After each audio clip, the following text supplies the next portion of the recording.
Welcome. I'm Aaron Jack to the Aaron Jack Show, and this is the Aaron Jack Show. There you go, with Geo today, and we're going to be talking about NFTs. NFTs, art, NFTs, and design. So thank you to Doing Good HQ, where the artist can be the philanthropist and give 5% or more to a nonprofit of every NFT, as well as right there in the smart contract have up to 200 people on the smart contract. So we are going to get Geo here in a minute. This is going to be today with Geo. I'm really excited to share with you, Geo, and the work of Geo. So thank you so much for joining and being here today for another beautiful week.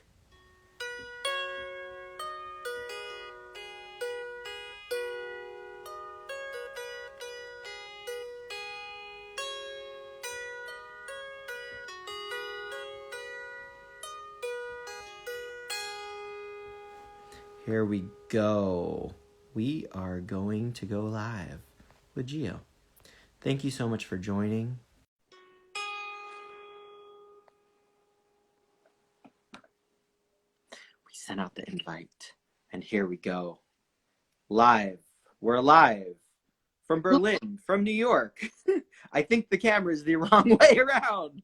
Alright, trying to figure it out. Just give me a moment. No problem. It's a little stuck. Oh, come on. It's the best part. It's the best part. It's the best. Why does that just do this? You just press the little circly thing. Okay, wait, just a moment. Circly thing. Holy crap. Wait, I'll be back. I'll be back. Okay. Oh my God. You never know what's going to happen when we are alive. I think that's the beautiful thing about being alive, is that we never quite know what's going to happen next. We're in Web 3. We are in Web 2. We're in Web 1. We're just the web. We are in the internet of nouns here, as I like to call the internet of things, the internet of nouns, where it can be a person, place, or thing interconnected in this universe. And here we are, humans connected across the universe. So thank you so much for joining the Aaron Jack Show with Geo today, here with Doing Good HQ. So thank you so much. We will have Geo back on here in a second. We are just enjoying this time in our lives to discuss NFTs. And so make sure to write a comment to share about the NFTs that you are here today. So we're gonna have Geo on here in a moment, just waiting, just merely seconds, merely moments to explore what is this together? Where are we with NFTs, and how can we engage in this future of the NFT revolution, really? Web3 NFTs, that's where we're at. So here we go. We're going to view the request. We're going to join the request. We're going to be part of the request. We're going to be alive today. Welcome. All right. What's happening? I can't believe it. Live. We're live. My first live. Wait, I'm trying out. What? Oh my God. Are these like new features? Are you? I'm trying out filters some thing. effects. Oh my God. What was that? Oh my God. Oh, what do you have here? What do you These are the have? people I follow, man. Oh my God. Look at that. Oh my God. Oh my God. Do I have any? I don't even know. Do you? Okay. I might. Oh my Oh, God. you look, do? I've got like There you go. rainbows, and what else do I have here? Oh yeah, there's like all these different new ones here. I don't know. Okay, this is an interesting. That's cute. Adorable. Oh my God. Oh my God. So tell me, what's the latest in NFTs for you? For me, man, I've been taking a weird break for like a while now. I've been preparing this follow-up of my first collection that I did last year. So last year I did this collection of 10 pieces called Vast, and they all take place in like a different sort of part of the universe. It's pixel art and but with a lot of kind of interesting editing on top.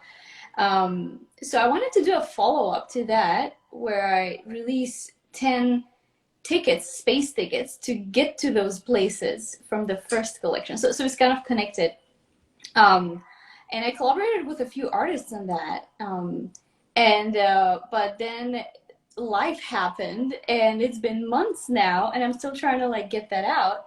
In the meantime, I moved to New York and I changed jobs. I was at Google before, and now on Instagram, which, by the way, thanks for teaching me how to do live. I mean, I should know this, but here we go.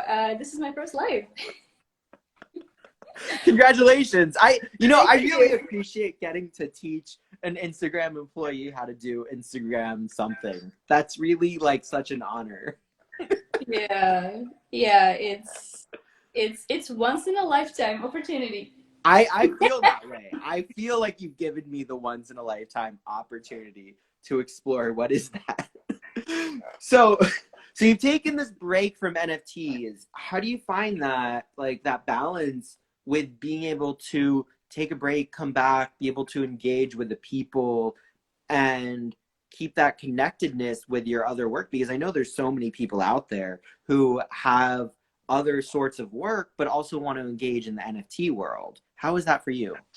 Yeah, I mean it's hard, but luckily, last year I connected with quite a few people, and I'm still kind of staying in touch with the space through their eyes and their words. So that helps a lot. And I've had a lot of FOMO, just everyone kind of going full into the space, doing crazy, beautiful stuff, and so much new stuff going on every day. Like, even if you miss a day of Twitter, you come back, people use words you've never heard, like new hashtags, trends, a PFP project got viral and died in a day, like lots of stuff happening. So yeah, I feel like I've missed on a lot, but I've still kind of kept a pulse on the place. It's through the people I follow, mostly through friends, through those few in between chats I've had in the meantime.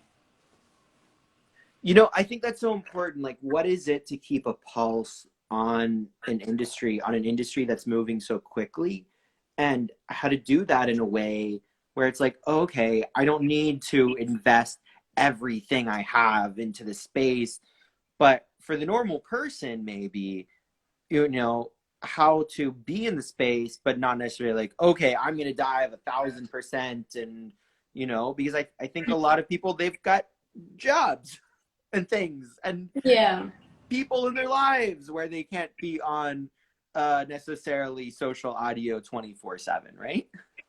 exactly. Yeah, it's not easy. I mean, you find time, and I think a lot of people feel kind of behind and feel like they don't know what's going on exactly because they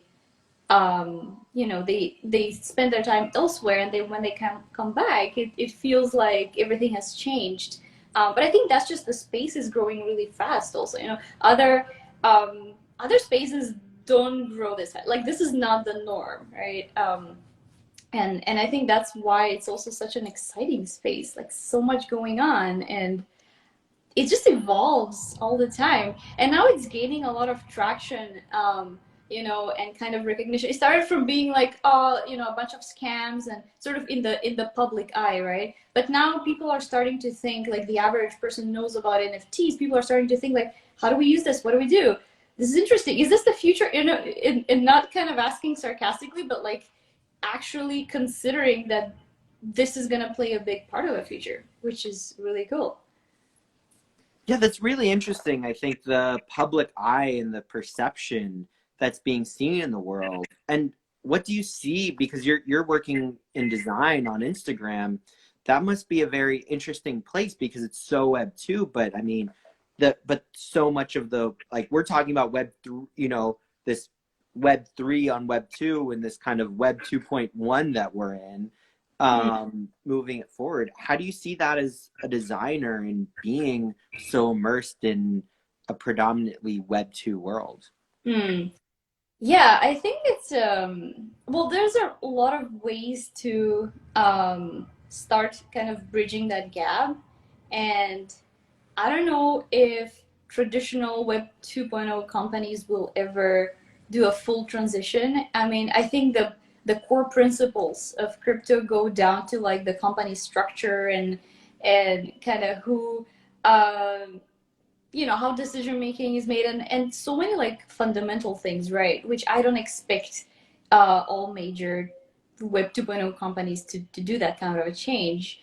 Um, but we're seeing glimpses here and there of companies starting to get into the space, and so I work at Meta now, right? Instagram, and I'm not allowed to talk too much about stuff internally, but publicly Zuckerberg did an announcement recently that we're getting into the NFT space. So it's interesting to see how that plays out, right?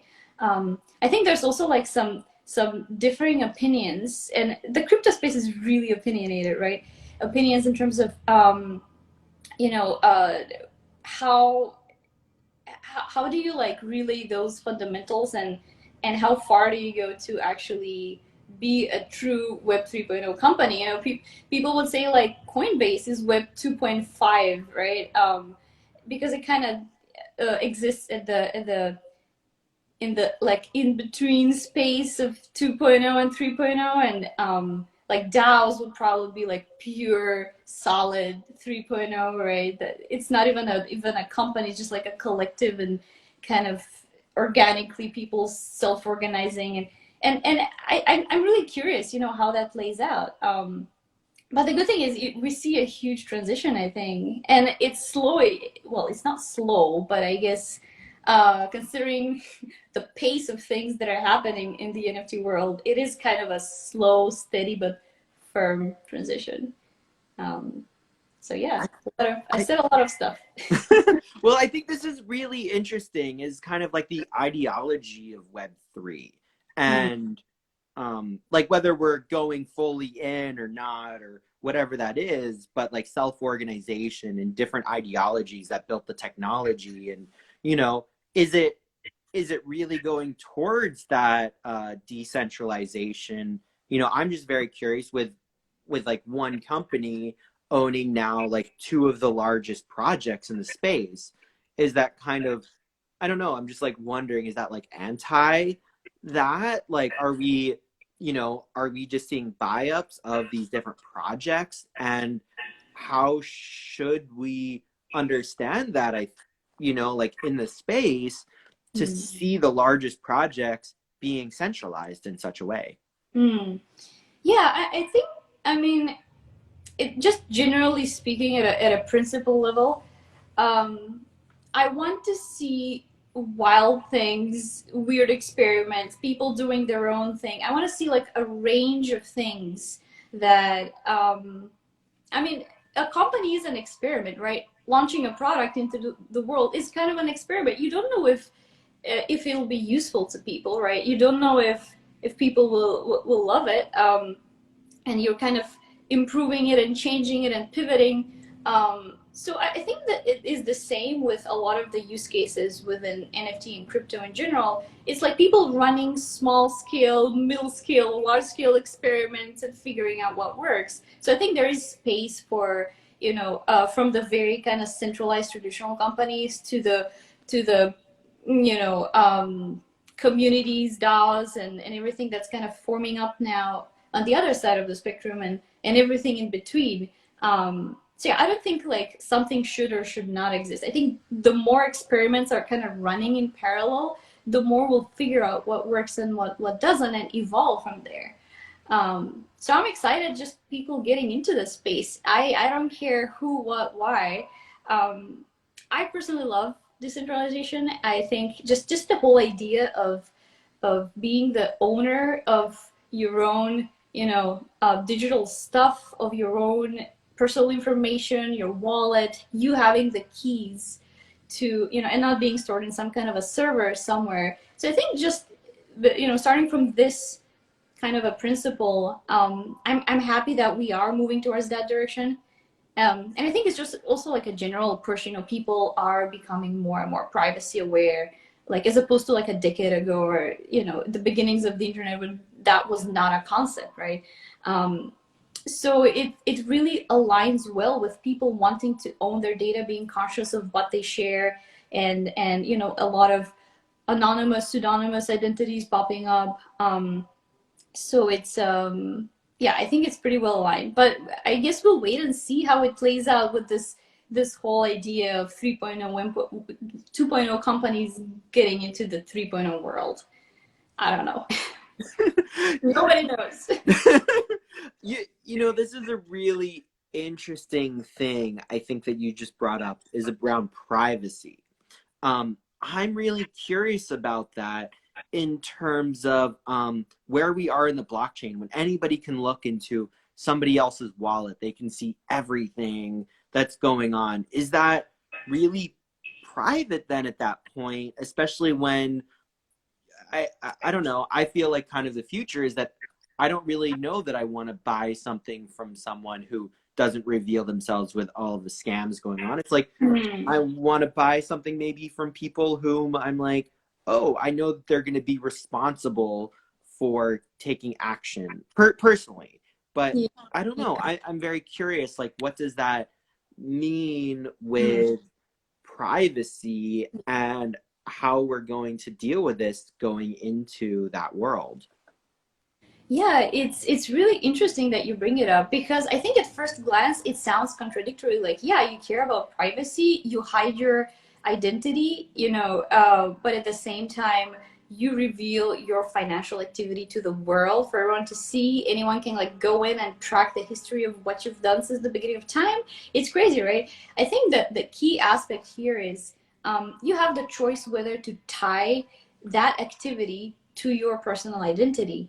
And that's why many people choose not to do that. I think it's very beneficial for all of that activity to be laid out bare, open in the world for everyone to see, because that's what creates that trust that you know what's going on. Like how they started to do this marketing, shampoo with 10 ingredients you can pronounce. So like kind of opening up the behind the scenes so everyone can see what's going on.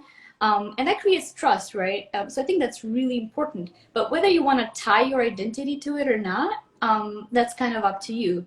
And there's a lot of regulation going on. A lot of platforms are sort of doubling down and requesting people to identify themselves with government IDs and stuff like that, which I'm not a big fan of. But in parallel, we also have the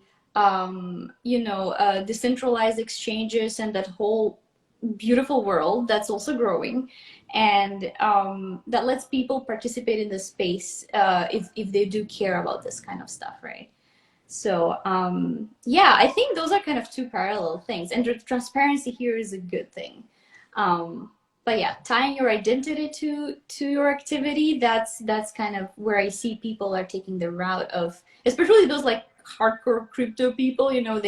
They're all pseudonymous, anonymous. Yeah, that's a really interesting point, is the tying of identity to this. And what is identity? I don't know. I explore this a little bit in my own work, and I'm just curious, as an artist yourself, how do you deal with this, like understanding of identity and then tying it to this new world that we live in? Hmm. Yeah, I mean, I've been thinking about this for myself even before kind of crypto became a huge deal. Like, what is my online identity? Because I want to do many things. I I like to, I started off as a visual designer, then I got closer to like product and UX. At the same time, I've always been doing some kind of art experiments on the side. I've never thought of myself as an artist before NFTs came out. and people started like, hey, you should, try this out and get your art out there. I was like, what art? You call this art? This is just like some random thing I drew. But yeah, all of these different identities come up because I like doing different things, and I've always struggled with how does that fit? Do I want to reveal it all and tie it to this one name, Geo, like everything I do, or do I want to have like different sort of accounts or identities, and let them kind of do their own thing separately, right? And I'm still struggling with this. I don't know. And I started last year. I started publishing some of the NFT work to this account on IG that I have, which is like really cyberpunk focused on like dark aesthetics and sci-fi future fashion stuff. And it kind of feels not super related. I mean, in my mind, they're all kind of related, but will people see that, right? So it's still a big experiment of how much of those other personalities, I bring into this kind of core platform that I have. I haven't found a good solution. There's trade-offs to both, and I personally admire people who can just start a new project or identity and just run it, and they have like 5-6 at a time. It's like, how do you do it? I barely deal with one. Like, I haven't posted a picture in like months, and you keep these 5 accounts active. It's crazy. So maybe one day I'll be like that, but that day is not today. Well, I think this is a really interesting thing as we deal with like multiple accounts. We deal with, multiple accounts across multiple streams like Twitter and Instagram and Facebook and Clubhouse. And then social audio gives like a whole new dimension to, okay, I'm just going to post an image, but now all of a sudden I have to be a voice. How can you be a voice in like 3 different identities all of a sudden, or like be a visual identity in 3 different, or 15 different identities, however many identities you have? Like, are we a brand identity? Are we then our individual identity? Like, how Yeah. do you see this moving forward with Web3 and this cross between the Web2, Web3 communication and being a human being on Yeah. top of all of it? Yeah, I mean, that's a good point. We all have different identities, and it's kind of a matter of what we choose to show to the world. And there are people who choose to kind of clump it all together. Honestly, I don't know. I don't know how that's gonna play out in Web 3.0. It's a good question because a lot of the discussions around the NFT space revolve around identity, and I personally like for myself, like the extent to which I've thought about that is really just like, oh, if I want to do like photography NFTs and do some fun little experiments in that space, but at the same time I want to continue doing things as an artist, which is like a different medium, different appeal, and I would guess also different people like that kind of stuff. How do these coexist? And so I've been trying to figure out a way. Like, I do want them to tie to like um, my identity as a human, but I also want them to have their own separate lives. And does that mean using different platforms, different accounts, or I don't know. I mean, I followed the foundation team, what they do, pretty closely. Maybe it's a matter of doing different collections.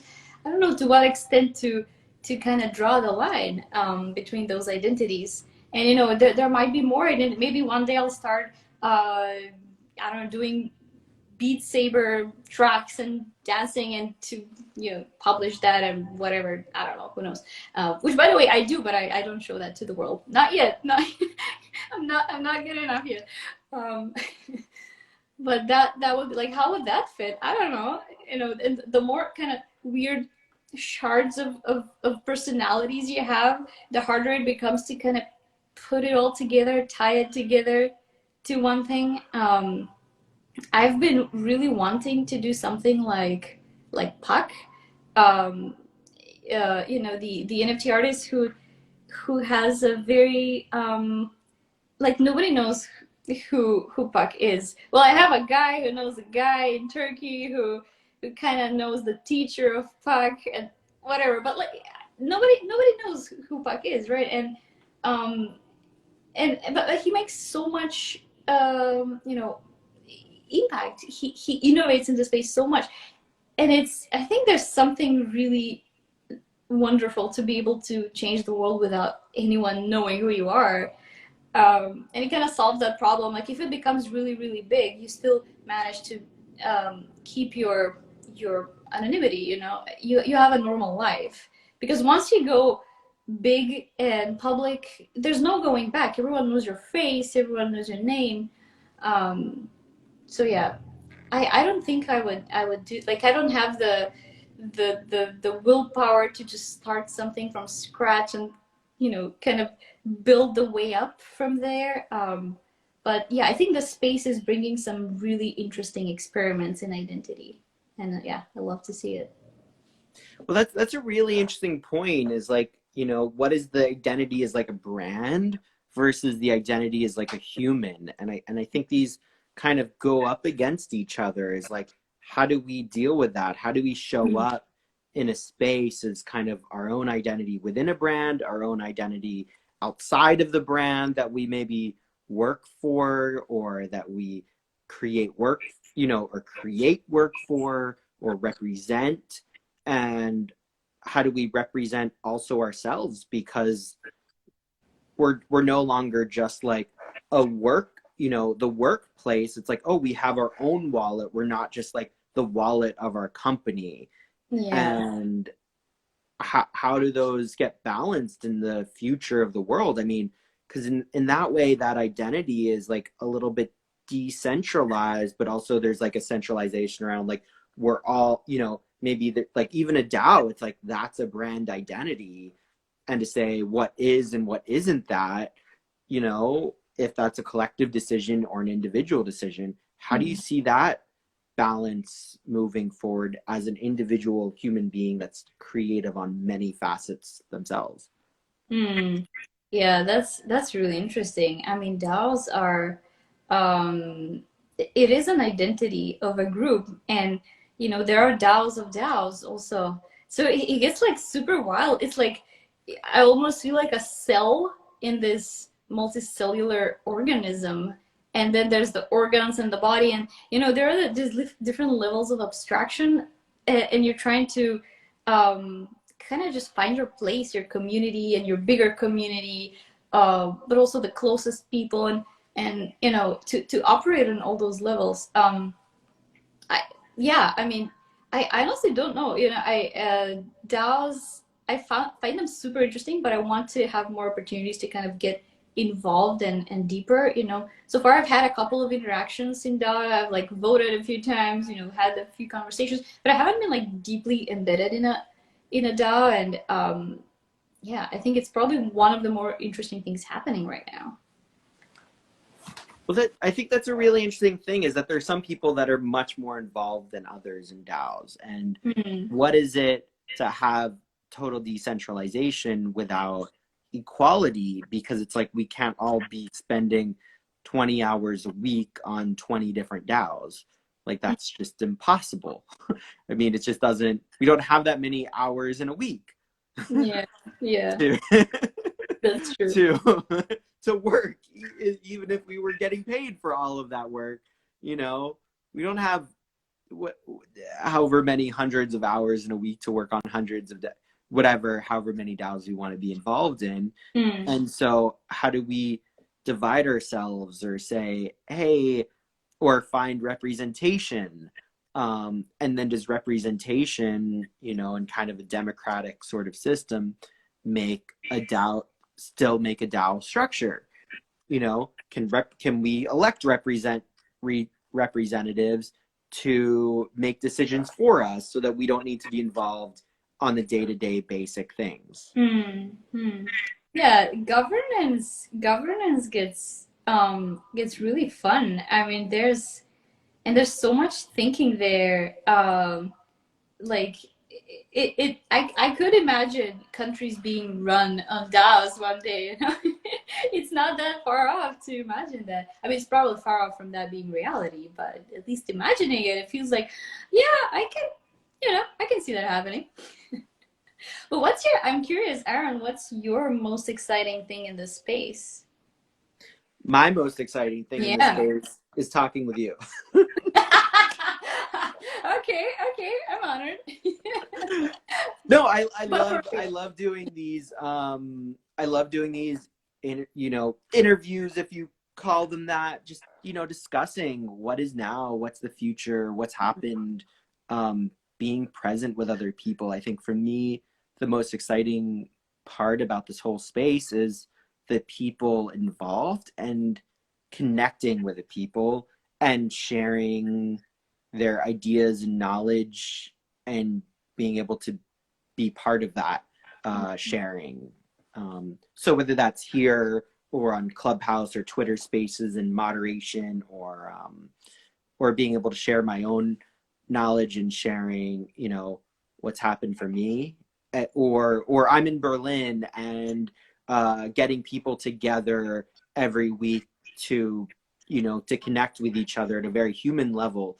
Um, because I think at the basic level of Web3 for me is this idea of trust, and what we can trust each other for, and building trust, building communities, and communities, having problems and issues and getting through those things together. Um, and I think that's what's so intriguing for me are the people and the connections of people, the physical and digital. How do you see yourself within this, like these different communities and interacting between the physical and digital? Because you did just move to New York City. Yeah, yeah. Yeah, well, I moved to New York, but I kind of feel like I've been in this space, in this apartment most of the time. I don't feel like I'm a part of the city yet. I mean, that's, you move to a place, it takes a while.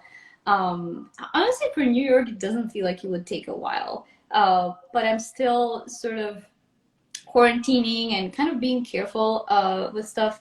So I don't go to like some crazy events and as much as I'd love to. But there's so much activity here, lots going on, especially in like the crypto NFT space, which is also a big reason why I moved here. I mean, aside from just New York being awesome, um, but I mean, I would love to merge those worlds a little bit more because, I've been moving around. I'm from Macedonia. I lived in Singapore for a couple of years, then moved to Japan. I was in Tokyo and then some like in this random place in North Japan, and now I'm here. And I've never been able to like maintain a community, like a physical community around me. So I've been leaning a lot on building connections digitally. And New York is a place where I'm gonna stay here for like a while, and so I'm kind of looking forward for those to merge to worlds to kind of start merging together. Like, oh wow, you're not just a handle, you're a person. That's amazing. I didn't know that. But it hasn't happened yet. I think with time, just being here is like a huge first step. And by the way, I've been trying to move here for a decade. So this is a huge deal for me being here. Wow, I can totally understand that, having just moved to Berlin. So, but I Yeah. did not know I was going to move here, which is a whole other topic. So, wait, when did you move? When did you move to New York? 2 months ago. Wow. Okay, super fresh. Yep. So, what would you dream of, like, kind of how to merge the digital and physical worlds? Like, what would that look like for you? Because I can tell you a little bit about what it's been like here in Berlin as Yeah. the merging of the digital and physical. But I'm Tell curious, me more. what do you imagine and what would you like to happen? I don't know. I mean, I'm I'm a very digital first kind of a person, partly out of necessity, because as I mentioned, I've been moving around and I've been just my life is online, right? Um, but also because I've been maybe just from a brand point of view, I've been wanting to associate myself with the future, with physical material things don't matter. Until very recently, you wouldn't see like stuff like this in my home. You wouldn't see. It would just be like a blank wall, and I would feel like, yeah, it doesn't matter. I mean, just pop in your Oculus and you're wherever you want to be. Like, why do you need to buy shit?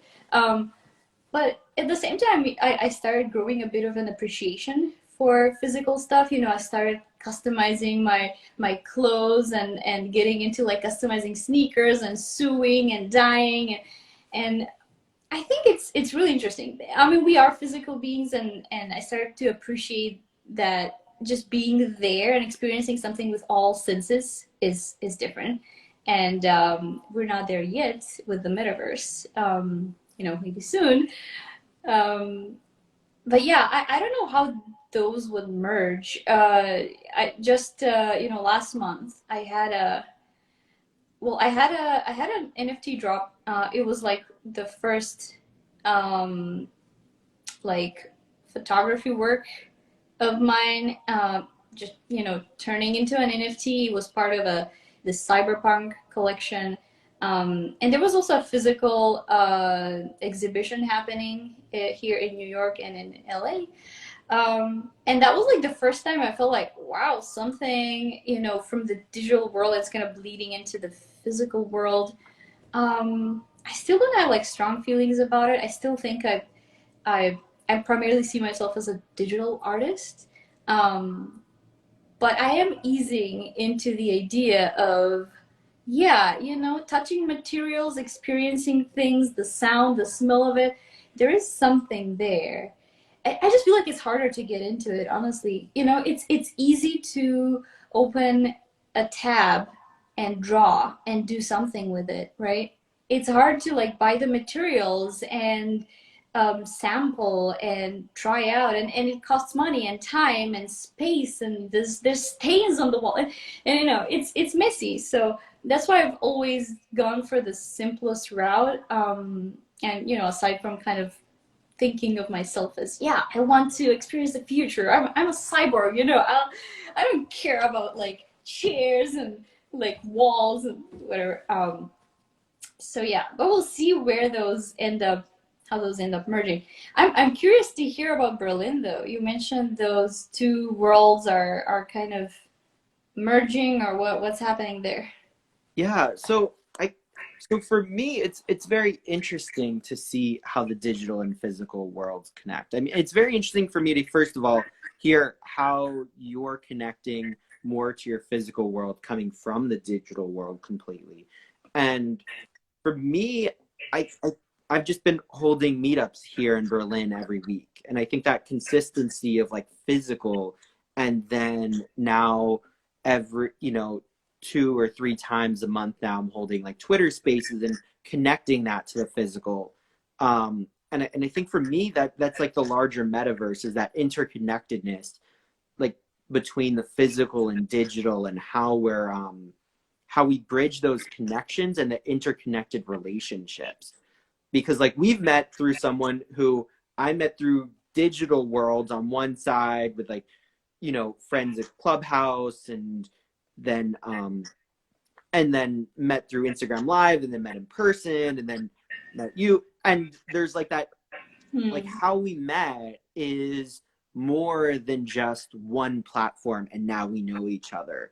Yeah. Um, and I think that's the really interesting thing, is that the blending between the how we've met, how we know each other, how those people, and what maybe experiences. And I wonder, as kind of building designs and experience in your background in UX UI, how do you see that bridging Hmm. those gaps, with your connected worlds? And if someone's watching from New York City, what would you want them to experience of your work, and how would you want them to connect with your work as a creative yourself, putting work out there? Hmm. Hmm. Yeah, so wait, let me make sure I understand. You're asking how would I want to basically merge those two worlds, like me being a digital artist, like a designer, all of which happens in the digital world, right? And with the fact that I'm physically here in New York, and it's kind of an opportunity to physically connect with the community, right? Yeah. Yeah, and also like the experiences can change. Like you said, you wouldn't have those things in your background. Like Yeah. they wouldn't be there. Like a digital show is just by its nature maybe different than a physical digital show, like a phygital show, as it were. Because the as you mentioned, like smells and different ways that we see the world are just different when we integrate the physical world with the digital world. Hmm.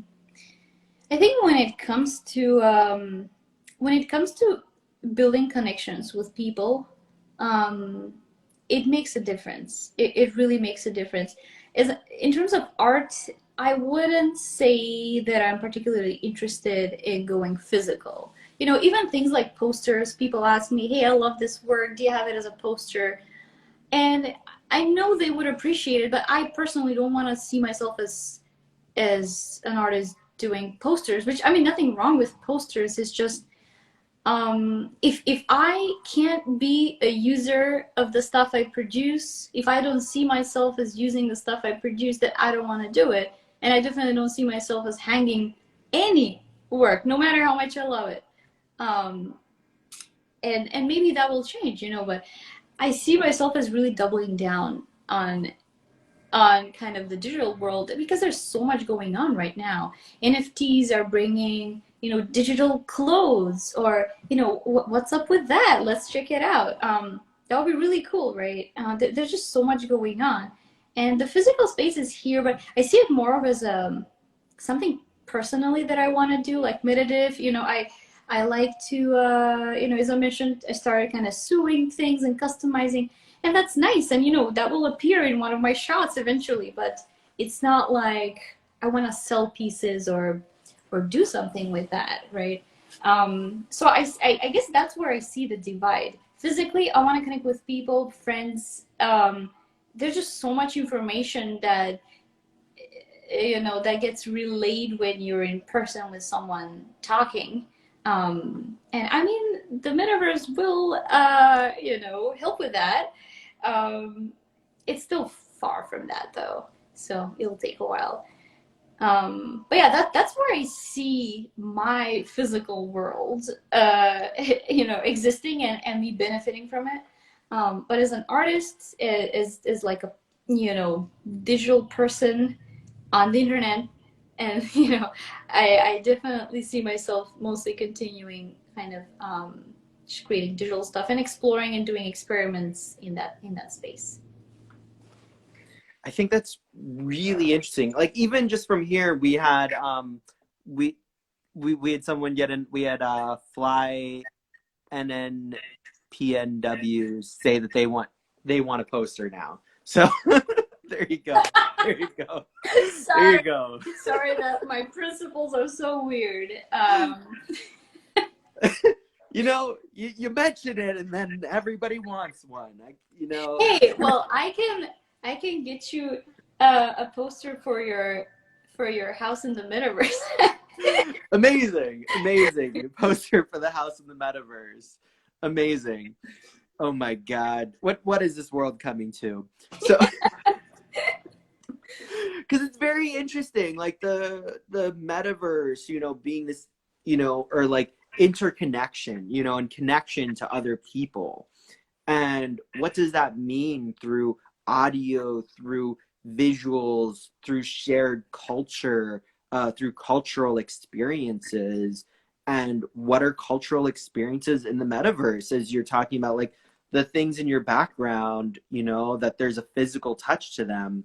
but is there like a different touch in the metaverse that gives us our cultural connectivity and builds experiences together? How do you see that cultural connectivity in the future?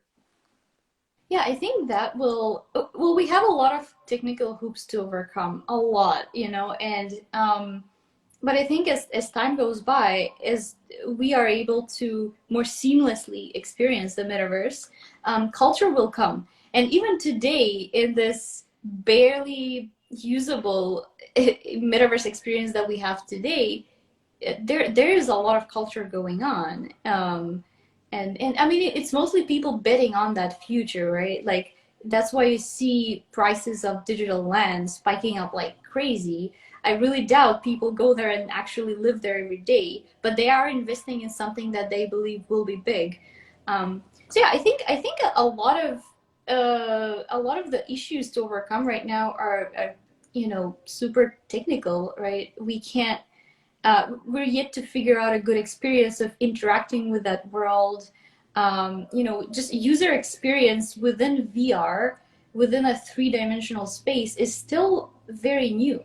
I remember a few years ago, the interaction was so crappy. We were using HTC Vive, and a lot of the like apps and games were kind of subpar. And now using the Oculus, I feel like wow, things have advanced. There's been a gap or a few years when I haven't touched a VR headset, and now I feel like wow, this is it's better. Actually, it's intuitive. I don't have to watch a tutorial or Google how to walk in VR or how to click on things. There were some weird experiments at the beginning. What was it like? You have this dot in the middle, and you have to literally point your headset at a button and just stay there for a while for the loader to kind of load up, and that's how you click on things. That was like nuts. That was so wild. So I'm glad that's behind us. But a lot of this is just a technological advancement, right? Um, we have the ability to do wireless headsets, which allows you to move more freely. We have controllers, and just the price of the headset is more affordable, so more people can come in and communities become feasible, right? We'll have eventually haptic feedback, or I don't know. I mean, we'll get closer to experiencing the metaverse the more you would experience like the physical world. And I think that will open up really interesting opportunities. That will make it feel like you can be who you want to be. Because right now, I feel in the physical world, you're given your cards. You are given a body, identity, how you look like, where you are, who you're surrounded by. You're given a time zone. And so a lot of things you don't get to choose. And that's why I'm excited about the wild things that will happen in the metaverse when you are able to choose everything. All of those things that we've taken them as like just fixed constants, right? And suddenly they become variables. So what do you do with that? Like, do you have a head, four heads? Do you have are you a sphere that can roll around and jump? And how do you interact with people? I don't know, figure it out. So I think a lot of interesting experiences are about to happen, but first we need to overcome that, those obstacles that we have currently in just being able to do any of that. That's very interesting. Like the given bodies that we're in, the given people that we're around, the given families and time zones. And then what is it when we allow everybody to have a choice, or everybody to only have a select number of choices? What do we have when anybody can be anything, but not everybody has a skill set to create themselves, and then they go and they buy the identities to fit in with this identity or that identity, or say like, I need to have this so that I can fit in with those people. Mm. And then we get into interesting sociological things, I think, as we start to say, I need this piece of fashion to fit in with that group of people, and it's at this price point, and therefore you need to like be in this socioeconomic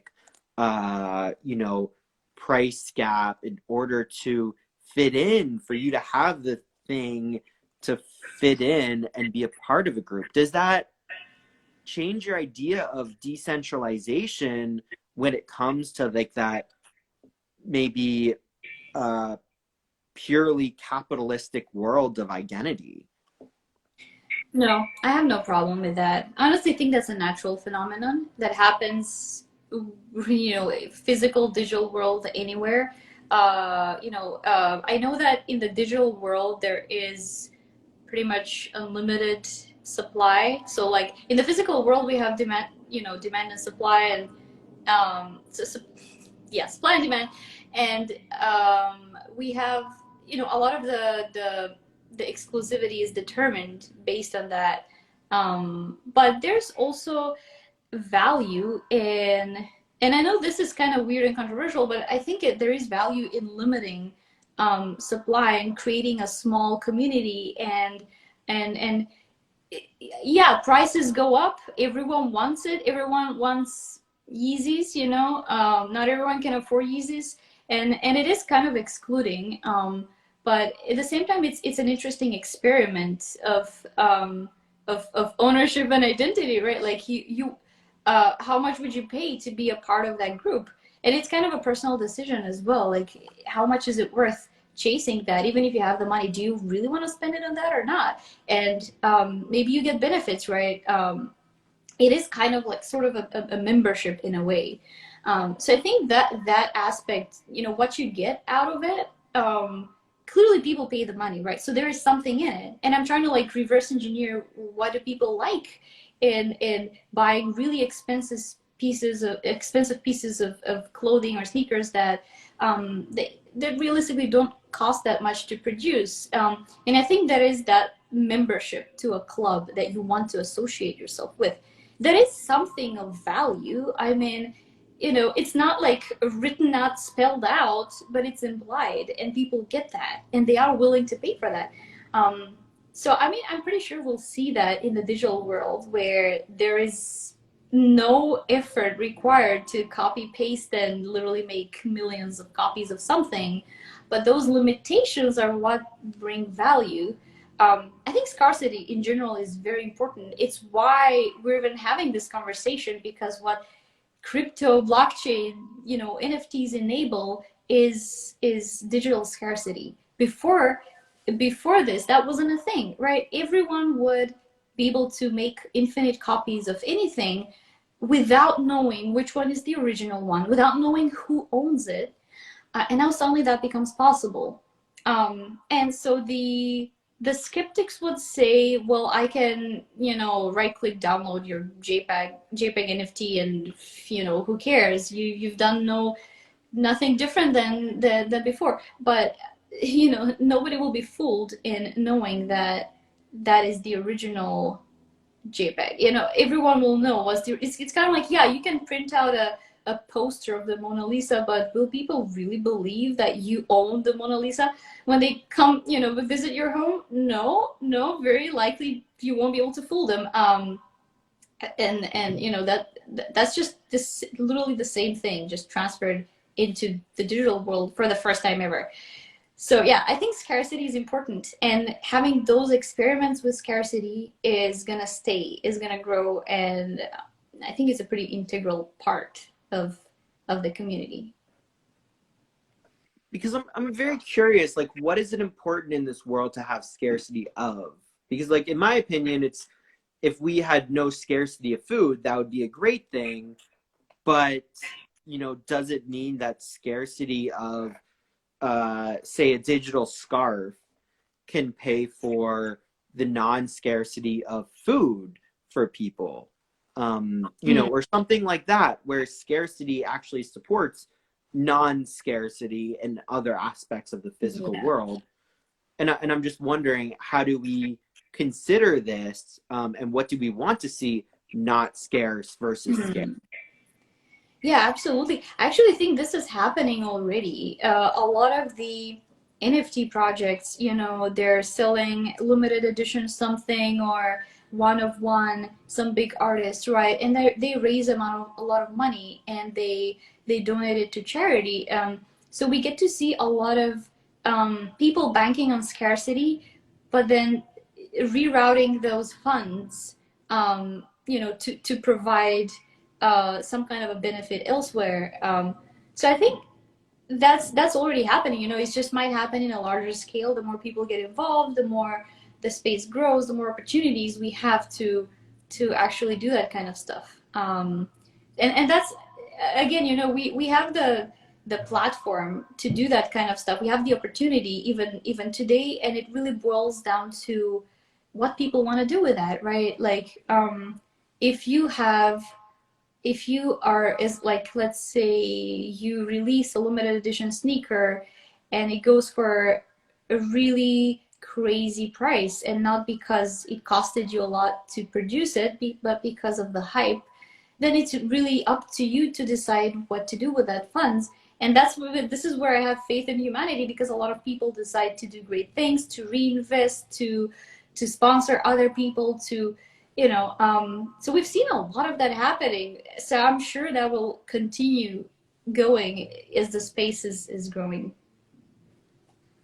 Yeah, I just wanted to bring that up, I guess, since we're here with Doing Good HQ, and as the artist, every single NFT, 5% or more goes to a nonprofit or charity. So that allows it to be directly on the blockchain. And I think that's really interesting, is how we can tie that and know that our money is going to where the buyer thinks it should be going, and investing in the aspects of humanity that they think that they're like, okay, now I know it's going directly to this part, or there's a percentage that goes to this. And I think that's the really interesting thing about where we're headed in terms of knowing how does money get divided up, and then there's like, how does money actually work in general population, really understanding how people need to get paid to do their jobs, and how if everything was public, would anything really get done? And if nothing was public, would anybody have any trust in the system itself? Yeah, that's, yeah, I mean, by now you probably know my views. I do think transparency is really important, and that's what enables this to be a trustless system. When I heard trustless the first time, I was like, oh, that's a bad thing. You want trust, right? But then what trustless means is that you don't need trust in order to verify that something works the way it's supposed to. Because in traditional systems, you trust a third party to verify that this transaction is legit. And we use trust so much because there's no other way, right?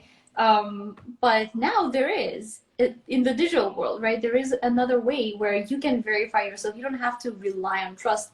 And that's really powerful. So I think that's transparent. Transparency is yeah. I wouldn't trade it in for anything. I mean, there are blockchains that explore, not everything being publicly available, and you kind of have trust in the system working the way it's supposed to. But it is, it's not possible to like verify that with your own eyes. And I think they're going for a bit of a different angle, which is, again, interesting. But yeah, I love that part about about blockchain in general. Sorry, I forgot what your question was. I just started rambling. It's okay. Well, I find this really interesting, where we are with trust, and how do we verify trust or not verify based on blockchain or knowing each other, and how do we verify this in the real world by maybe knowing a group of people, and cross verification of the human being, or trusting in a friend, and finding that within another. And how do we say, oh, I trust this person? How do I trust that the blockchain is going to do what it says it's going to do? How do I trust this person is going to do what they say they're going to do with the money that they say they're going to do it? And how are they going to deal with the problems that might arise? And when taxes come up, how are they going to deal with that? And can I trust that they're going to do the thing that they need to do? Are they going to try, or what can I trust them to do? Because maybe not trust isn't an overarching thing to be like, I trust this person completely with everything, but maybe it's like trust is built over time with maybe small actions, with maybe with this person, you know, can be trusted with getting the work done, but they might not be able to be trusted to show up at 9 a.m. on a Saturday morning or Hmm. something like that. You Hmm. know, that there's different things that people can be trusted with. How do you feel about that as the interconnected relationships of the future? And then we'll wrap up here in a minute or two. Yeah, yeah. Um, I mean, I think, you know, a lot of the dynamics that we have today in the real world will, you know, will inevitably continue to exist, and you know, we can't solve everything. Well, at least not immediately. But just how we rely on heuristics and principles and different ways to decide who to trust, and how to, you know, limit our the risks that we're taking. The same kind of common sense will apply in the, you know, in the digital world. I hope that, you know, removing trust as a necessity will, you know, spread to other aspects of our lives and how we interact with other people and so on. And there's a lot of interesting stuff going on in this space that I don't doubt people will start thinking about extending this kind of equality of trustlessness. I personally don't have ideas in, you know, how that could be tackled, but I think, as long as people see the benefit in that and they understand it, um, you know, inevitably there will be thinking and experimenting and trying things out to, you know, trying to solve these issues. One thing that I want to kind of close with is, as more people are getting into the space, and you know, for different reasons, they find it exciting. They can finally monetize and so on. I want those fundamentals to be very clear and prominent, and for people to take an interest of why this works, and what is it that works really. And it's not really about like watching a tutorial on like how blocks, you know, how they function, and hashes and what. It's really about thinking, you know, what was the problem that was solved here, and why is this important, because that will really help us to create new innovative things that we weren't able to do before, instead of trying to find problems to solve within the space that weren't really problems to begin with, or that you really don't need a blockchain to solve it. So the more we carry those fundamentals, we understand those principles, the more, you know, we can benefit from them and build on top of them.